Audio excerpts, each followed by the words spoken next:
Hello friends, நீங்க பார்த்துட்டு இருக்குது தமிழ் டீசர் சேனல்.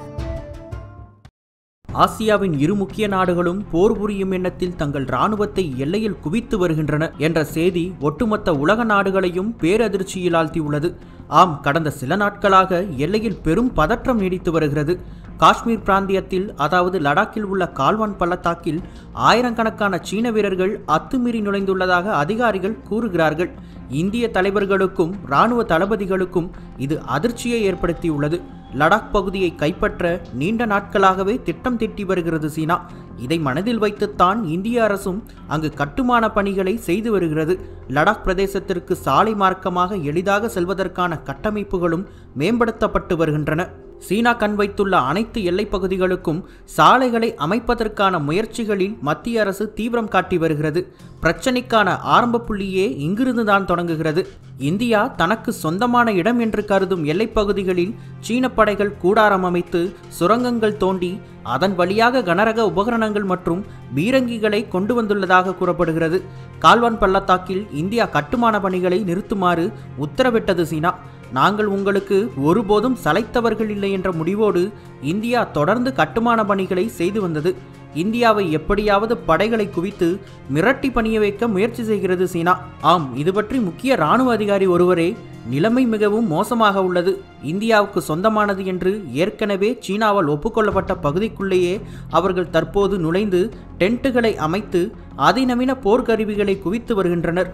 கிட்டத்தட்ட இது இந்தியாவுக்குள்ளேயே ஊடுருவதற்கு சமம் என்று முக்கிய இந்திய தலைவர்களிடம் அந்த இராணுவ அதிகாரி கூறியுள்ளார்.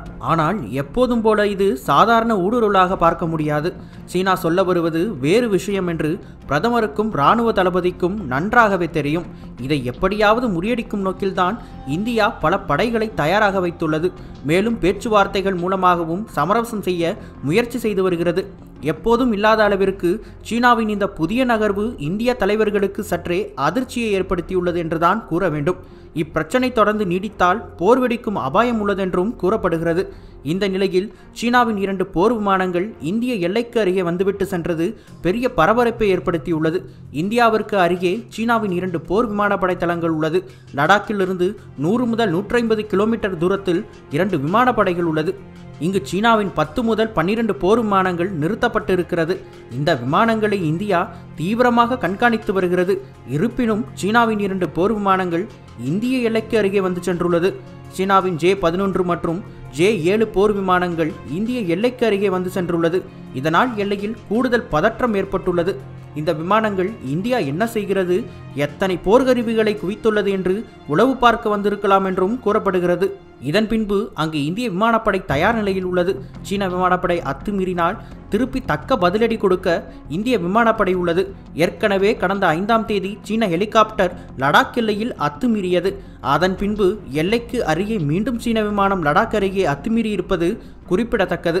முன்னதாக சீன அரசின் அதிகாரப்பூர்வ பத்திரிகையில் திபெத்திய எல்லையில் உயரமான இடத்தில் இருக்கும் சீனப்படை இரவு நேரத்தில் எதிரிகளின் பகுதியில் ஊடுருவும் பயிற்சியை செய்தது என செய்தி வெளியிட்டது. இந்த செய்தி இந்தியாவுக்கு பேரதிர்ச்சியை அளித்தது. சீனாவே உங்கள் நாட்டிற்குள் வந்தோம் என்று வெளிப்படையாகவே கூறியது இந்தியாவை கோபமடைய செய்தது.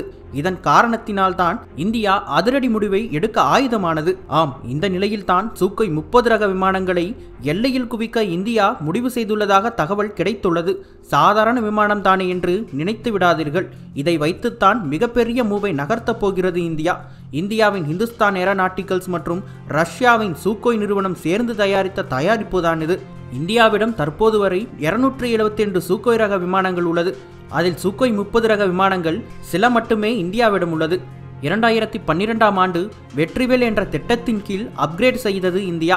குறிப்பாக 5th ஜெனரேஷன் முன்னேற்றங்களை செய்தது. சூப்பர் க்ரூஸ் இன்ஜின்கள், மிஷன் லாக் வார்னிங் மற்றும் பிரம்மோஸ் ஏவுகணைகளை கொண்டு செல்லும் வகையில் மாற்றியமைக்கப்பட்டது. பிரம்மோஸ் ஏவுகணை இந்தியாவின் மிகப்பெரிய ஆயுதம். Sukhoi ரக விமானங்களால் மட்டுமே இந்த ஏவுகணைகளை சுமந்து செல்ல முடியும். எனவேதான் எல்லையில் அப்கிரேட் செய்யப்பட்ட Sukhoi விமானங்கள் நிறுத்தப்படுகின்றன. இதிலிருந்து இந்தியா பிரம்மோஸ் ஏவுகணைகளை உபயோகப்படுத்த போகிறது என்ற செய்தி கிடைத்தவுடன் தான் தற்போது 1 கிலோமீட்டர் தூரத்திற்கு சீன படைகள் பின்வாங்கியுள்ளது. வரும் சனிக்கிழமை அன்று இரு நாட்டின் லெப்டினன்ட் ஜெனரல் மட்ட அதிகாரிகள் எல்லை பிரச்சினை தொடர்பாக பேச உள்ளதாகவும் கூறப்படுகிறது. இதனிடையே சீனாவின் அச்சுறுத்தலை சமாளிக்கும் விதமாக மத்திய அரசு பல்வேறு முயற்சிகளை செய்து வருகிறது. அதன் ஒரு பகுதியாக சீனாவின் அத்துமீறல்களுக்கு முடிவு கட்டும் வகையில் சின்னூக் ஹெலிகாப்டர்களை இந்தியா களமிறக்கியுள்ளது. உலகின் மிக அதிநவீன ஹெலிகாப்டர்களில் ஒன்றுதான் இந்த சின்னூக் ஹெலிகாப்டர்கள். அமெரிக்காவிடமிருந்து வாங்கப்பட்ட இந்த ஹெலிகாப்டர்களை வைத்து சீனாவை ஒரு கை பார்க்க இந்தியாவிடம் பெரிய திட்டம் உள்ளது. உலகின் மிகப்பெரிய விமான தயாரிப்பு நிறுவனங்களில் ஒன்றாக விளங்கும் போயிங் நிறுவனத்தின் தயாரிப்பு தான் இந்த சின்னூக் ஹெலிகாப்டர்கள். போயிங் CH-47 சின்னூக் என்ற பெயரில் இதுவும் அழைக்கப்படுகிறது. 1962ஆம் ஆண்டு முதல் முறையாக அமெரிக்க இராணுவ பயன்பாட்டிற்கு அறிமுகம் செய்யப்பட்டதுதான் இந்த சின்னூக் ஹெலிகாப்டர்கள். உலக அளவில் 800 ஹெலிகாப்டர்கள் மட்டுமே உள்ளது. அமெரிக்க இராணுவத்திற்கு அடுத்து இங்கிலாந்து இராணுவத்தில் தான் அதிக அளவில் பயன்படுத்தப்படுகிறது. தற்போது உலகின் 19 நாடுகளின் பயன்பாட்டில் உள்ளது. இராணுவ தளவாடங்கள், வாகனங்களை கொண்டு செல்வது, வெடிமருந்துகளையும் வெடிகுண்டுகளையும் சுமந்து செல்வதற்கும் சின்னூக் ஹெலிகாப்டர்கள் பெரும் பயனுள்ளதாக அமையும். போர் பதட்டம் அதிகரித்தால் எல்லைக்கு இராணுவ வீரர்களை எளிதாக கொண்டு செல்ல முடியும். குறிப்பாக போர்க்களங்களுக்கு தேவையான அனைத்து விதமான பொருட்களையும் கனரக ஆயுதங்களையும் கொண்டு செல்ல முடியும். இந்த ஹெலிகாப்டர்களில் நவீன ரக கட்டுப்பாட்டு சாதனங்கள் பொருத்தப்பட்டுள்ளன. இரவு நேரத்தில் இயக்குவதற்கும் மலைப்பாங்கான பகுதிகளில் துல்லியமான தரையிறங்குவதற்கும் எளிதாக இருக்கும். எதிரி நாடுகளின் ஏவுகணைகளை கண்டறிந்து வழிமாற்றிவிடும் கருவிகளும் உண்டு.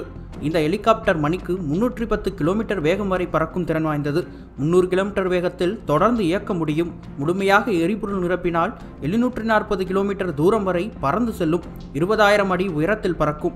இந்த பதற்றமான சூழ்நிலையில் அமெரிக்க அதிபர் ட்ரம்ப் நேற்று இரவு இந்திய பிரதமர் நரேந்திர மோடியை தொலைபேசியில் அழைத்து பேசியுள்ளார். சீன விவகாரம், கொரோனா, அமெரிக்காவில் நடக்கும் போராட்டங்கள் என்று பல விஷயங்கள் இந்த உரையாடலின் போது விவாதிக்கப்பட்டதாக கூறப்படுகிறது. இந்திய எல்லையில் சீனா படைகளை குவித்து வரும் நிலையில் ட்ரம்ப் மோடி உரையாடல் முக்கியத்துவம் வாய்ந்ததாக பார்க்கப்படுகிறது. முன்னதாக இந்திய சீன எல்லையில் இரு நாடுகளும் படைகளை குவித்ததால் பதற்றமான சூழல் நிலவியது. அப்போது அமெரிக்க அதிபர் ட்ரம்ப் இந்த விவகாரத்தில் தான் மத்தியஸ்தம் செய்ய விரும்புவதாக தெரிவித்தார். கடந்த வாரம் சீன விவகாரம் தொடர்பாக மோடியிடம் பேசினேன். அவர் இந்த விவகாரத்தில் நல்ல மூடில் இல்லை என தெரிவித்தார். மத்தியஸ்தம் கோரிக்கையை மறுத்த இந்தியா சமீபத்தில் அப்படியான உரையாடல்கள் எதுவும் நடக்கவில்லை என்றது. சீனாவும் அமெரிக்காவின் தலையீட்டை வெளிப்படையாகவே மறுத்தது. இந்த நிலையில்தான் ட்ரம்ப் நேற்று இந்திய பிரதமர் மோடியை அலைபேசியில் பேசியுள்ளார். அப்போது அவர் அமெரிக்காவில் நடைபெறவுள்ள G7 உச்சி மாநாட்டில் பங்கேற்க வருமாறு மோடியிடம் அழைப்பு விடுத்துள்ளார்.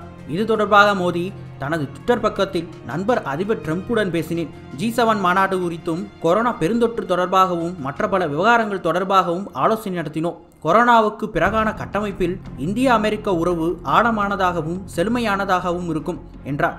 சுமார் 25 நிமிடங்கள் நீடித்த உரையாடலில் சீன எல்லையில் படைகளை குவித்து வருவது தொடர்பாகவும் ஆலோசிக்கப்பட்டது. ட்ரம்ப் மோடி உரையாடலில் இந்திய சீன விவகாரம் குறித்து விவாதிக்கப்பட்டதாக இந்திய அரசின் அறிக்கையும் தெரிவிக்கிறது. எனினும் அந்த விவகாரத்தில் என்ன விவாதிக்கப்பட்டது என்பதை அந்த அறிக்கை குறிப்பிடவில்லை. இந்தியா மற்றும் அமெரிக்காவை சமாளிக்கும் வகையில் சீனா தற்போது புதிதாக ஒரு படையை உருவாக்கியுள்ளது. இவர்கள்தான் வோல்ஃப் வாரியர்ஸ். இந்தியா மற்றும் அமெரிக்காவை ஒரே நேரத்தில் சமாளிக்கும் வகையில் இந்த படைகளை சீனா களமிறக்கியுள்ளது. ஆனால் இந்த ஓநாய் வீரர்கள் படை என்பது ஆயுதங்களை வைத்து தாக்குதல் நடத்தும் படையே கிடையாது. மாறாக ஓநாய் வீரர்கள் நேரடியாக இணையத்தில் தலைவர்களை தாக்கி இராஜாங்க ரீதியாக காய்களை வெற்றிகரமாக முடிக்கும் குழுவாகும். வெளிநாடுகள் இணையத்தில் செய்யும் பிரச்சாரங்களை முறியடிக்க ஓநாய்ப்படை வீரர்கள் அழைக்கப்பட்டு இருக்கிறார்கள் என்றும் கூறப்படுகிறது. அதாவது சீனாவின் புதிய இராஜாங்க ரீதியிலான திட்டங்கள் மற்றும் வெளியுறவு கொள்கையில் ஓநாய் வீரர்கள் படை களமிறக்கப்பட்டுள்ளது. மற்ற நாடுகளுடன் போர் ரீதியான ஒப்பந்தங்கள், மிரட்டல்களை இவர்கள்தான் செய்ய போகிறார்கள். இந்தியாவிற்கு எதிராகவும் அமெரிக்காவிற்கு எதிராகவும் சீனா கடுமையாக குரல் கொடுத்து வருகிறது. வெளிப்படையாக இவர்கள் எச்சரிக்கை விடுக்க தொடங்கியுள்ளது. இதற்கு பின் ஓநாய் வீரர்கள் இருப்பதாகவும் கூறப்படுகிறது. இந்த குழுவில் சீனாவின் முன்னாள் உளவுத்துறை அதிகாரிகள், இராணுவ மேஜர், செய்தியாளர்கள், அரசியல் விமர்சகர்கள் இருப்பதாக கூறப்படுகிறது. ஒரு நாட்டை அவமானப்படுத்துவது, இகழ்ந்து பேசுவது, மிக மோசமாக மிரட்டுவது, ரகசியங்களை வெளியிடப் போவதாக மிரட்டுவது, உளவு தகவல்களை வெளியிடப் போவதாக கூறுவது ஓநாய் வீரர்கள் படையின் முக்கிய ஸ்டைல் ஆகும். இதனால் தற்போது இந்தியாவை கூட போர் ஏற்பட்டால் பெரிய இழப்பு ஏற்படும் என்று சீனா மிரட்டி வருகிறது. இதுவும் ஓநாய் வீரர்கள் படையின் மிரட்டல் தான் என்கிறார்கள். சீனாவில் இருந்த சாந்தமான வெளியுறவுத்துறை அதிகாரிகள் போல இவர்கள் இருக்க மாட்டார்கள். மிகவும் மூர்க்கமாக இராஜாங்க ரீதியான கொள்கையை இவர்கள் கொண்டிருப்பார்கள் என்றும் கூறப்படுகிறது. உலக அளவில் கொரோனா காரணமாக சீனாவை அமெரிக்கா இழிவாக பேசி வருகிறது.